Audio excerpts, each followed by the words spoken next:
That $6 bottle of kombucha you're drinking right now might be destroying your microbiome. I know that's not what the wellness influencers told you, but here's what they conveniently forgot to mention. Most commercial kombucha is loaded with more sugar than a can of Coke, contaminated with harmful bacteria, and could be feeding the exact gut problems you're trying to fix. Today, I'm going to expose the dark side of kombucha that nobody in the wellness industry wants you to know about. Kombucha has become the golden child of gut health. Walk into any health food store and you'll see dozens of brands promising to heal your gut, boost your immunity, and basically turn you into a wellness warrior. The market is worth over $2 billion and growing every single year. But here's the uncomfortable truth. For many people, kombucha is doing more harm than good. And the worst part? The kombucha industry is banking on you not knowing the difference between good fermentation and a sugar-loaded disaster in a fancy bottle. Let me break down exactly what's going wrong. Problem number one, the sugar bomb. First, let's talk about sugar. And this is a big one that the kombucha companies really don't want you thinking about. A typical 16-ounce bottle of commercial kombucha contains anywhere from 12 to 20 grams of sugar. Some brands have even more.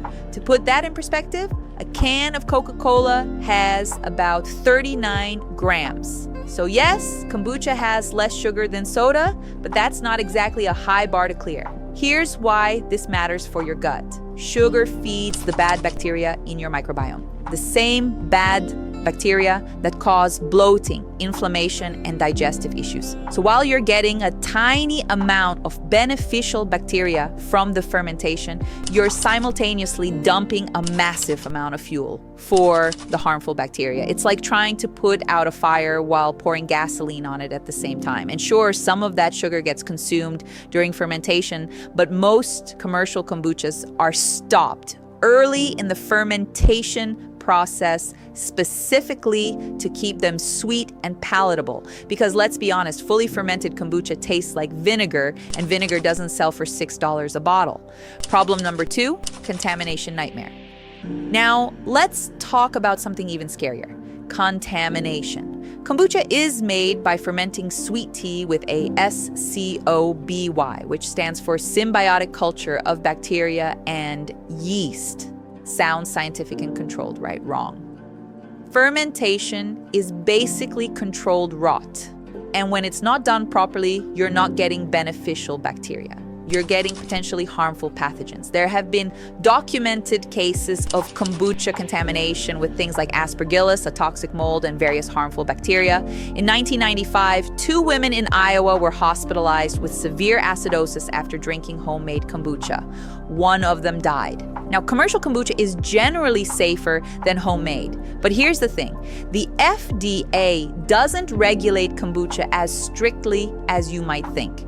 There's no standardized testing for every batch. Quality control varies wildly between brands. And because it's a living, fermenting product, contamination can happen even after it leaves the factory. That funky smell or slightly off taste you sometimes notice. That might not be artisanal character. That might be contamination. Problem number 3, over-fermentation and alcohol. Here's something most people don't realize. Kombucha contains alcohol. Yes, even the non-alcoholic varieties. During fermentation, the yeast in the SCOBY produces alcohol. By law, kombucha sold as non-alcoholic must contain less than 0.5% alcohol by volume. But here's the catch. Kombucha is alive. It keeps fermenting in the bottle. If it sits too long or is stored improperly, the alcohol content can increase significantly. In 2010, Whole Foods pulled kombucha from its shelves nationwide because random testing found some bottles contained up to 3% alcohol. That's more than most light beers. For most people, this isn't a huge deal.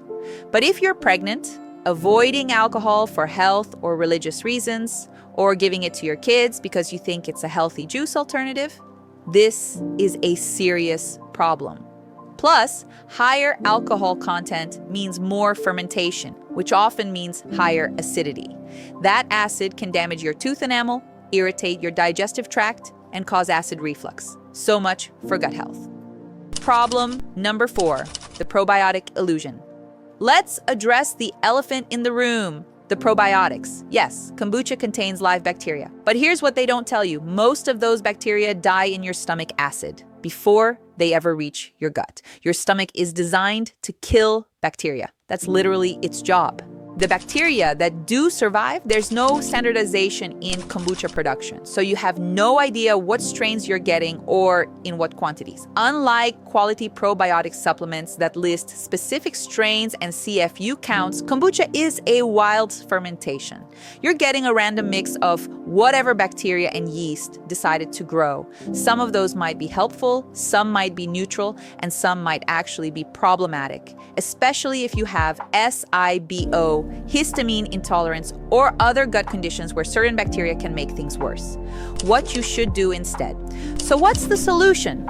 Should you never drink kombucha again? Look, if you genuinely enjoy the taste and it doesn't cause you problems, an occasional kombucha isn't going to kill you. But stop treating it like a health supplement. Stop spending $6 per bottle thinking you're healing your gut. If you want real gut health, focus on these instead. Eat diverse, fiber-rich, whole foods. This feeds your beneficial bacteria better than any fermented drink ever could. If you want fermented foods, choose lower sugar options like plain yogurt, kefir, sauerkraut, or kimchi.